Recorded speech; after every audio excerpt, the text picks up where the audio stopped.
Now, President Obama in Atlanta speaking at the CDC, talking about the Ebola outbreak. His medical team is at the center of work to try and reduce the time it takes to identify cases of the deadly virus, which continues to spread across swathes of West Africa. A lab established in Sierra Leone's capital this week can confirm if someone has Ebola in a matter of hours. Since the most recent outbreak of Ebola occurred in March of 2014, the amount of news articles has skyrocketed because of its spread. This, for me, has brought about many questions and concerns that you may have as well. When I first heard about the Ebola outbreak in West Africa, I, in all honesty, did not think much of it. It was not until I heard that 2 Americans that had been infected while working in these countries were being brought back to the United States to be treated that I began doing more research and looking at the news to be more aware. Did you know that this is the deadliest outbreak of Ebola in history? It has killed more people than any other previous outbreak since it first appeared in 1976. When we take a look at this graph, we can see that in 1976 there were 431 fatalities, 224 in 2000, and another 224 in 2008, and many others. But in 2014, we can see that there were 1,552 fatalities since March, and this is more than any other previous outbreaks combined. Shocking, right? You know what else is stunning?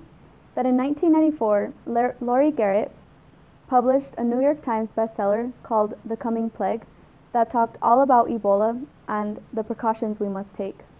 Now, many of her predictions have come true. If we don't get this outbreak under control, the World Health Organization estimates that there could be up to 20,000 fatalities by the time that the virus is contained. After reading these numbers and news articles, I immediately saw answers to 3 main questions that I had. What exactly is Ebola? Is there a cure? And why is it spreading so rapidly? It's important that we explore the history and epidemiology of Ebola before we can understand this deadliest outbreak. So what exactly is Ebola? Ebola virus disease, also known as Ebola hemorrhagic fever, is a severe infectious disease that has a fatality rate of up to 90%.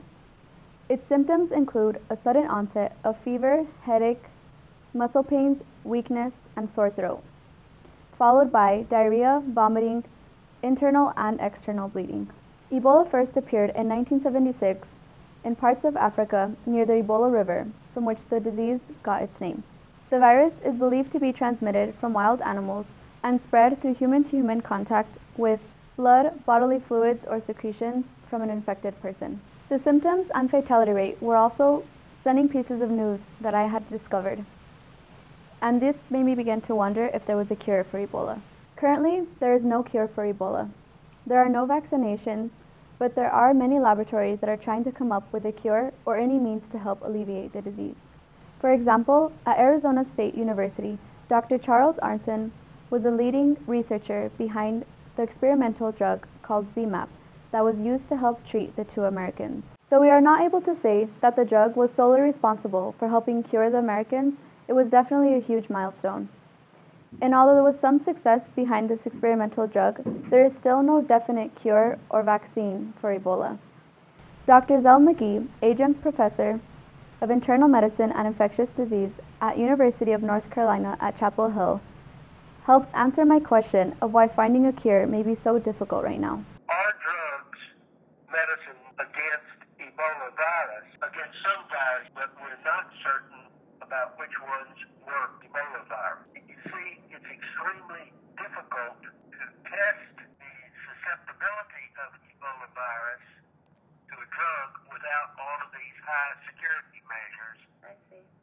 And that has inhibited our answering the question of what drugs or what kinds of therapy might work in Ebola patients.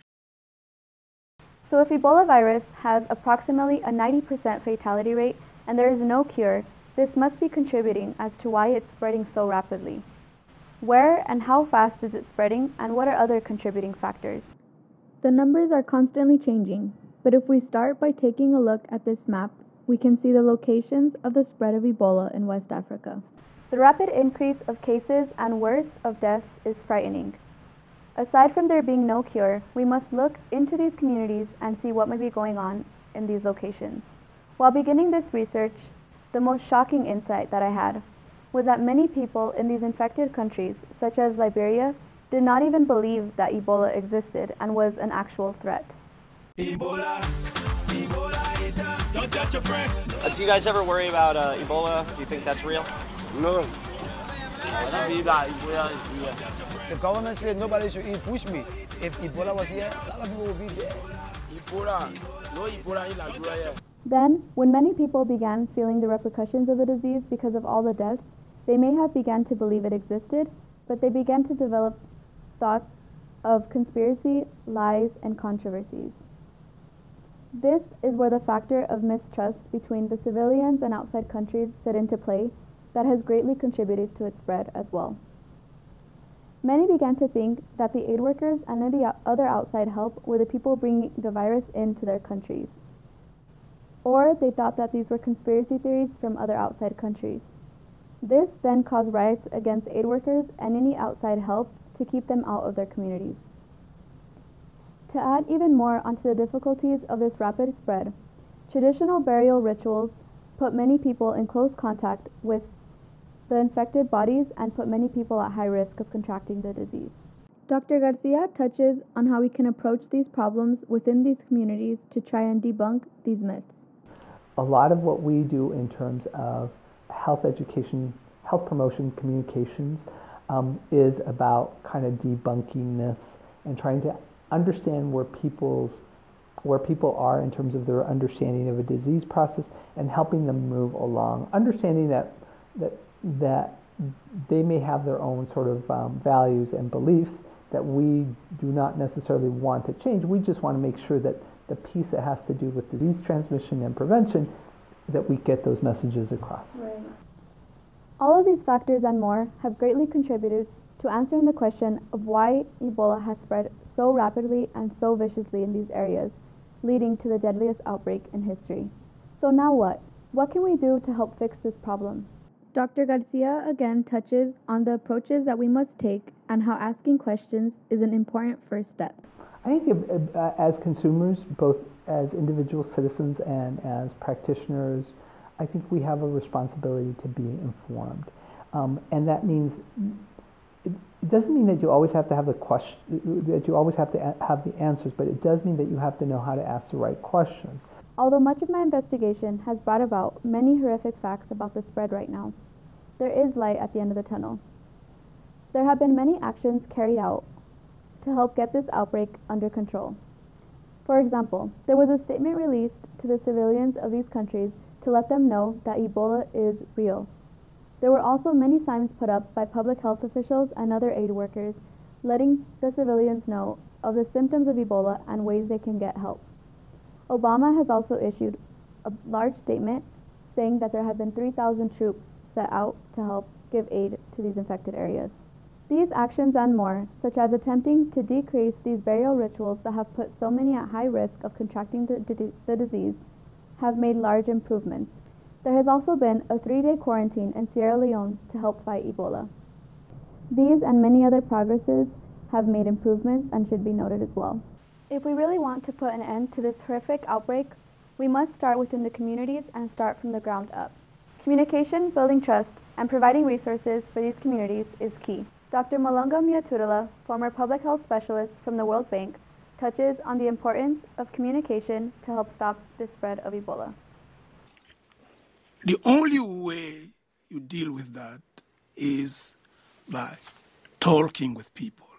My mentor, who was from a physician from California, told me that, Miat, if you want to succeed in Africa, you have to go into villages, sit down with the elders, talk.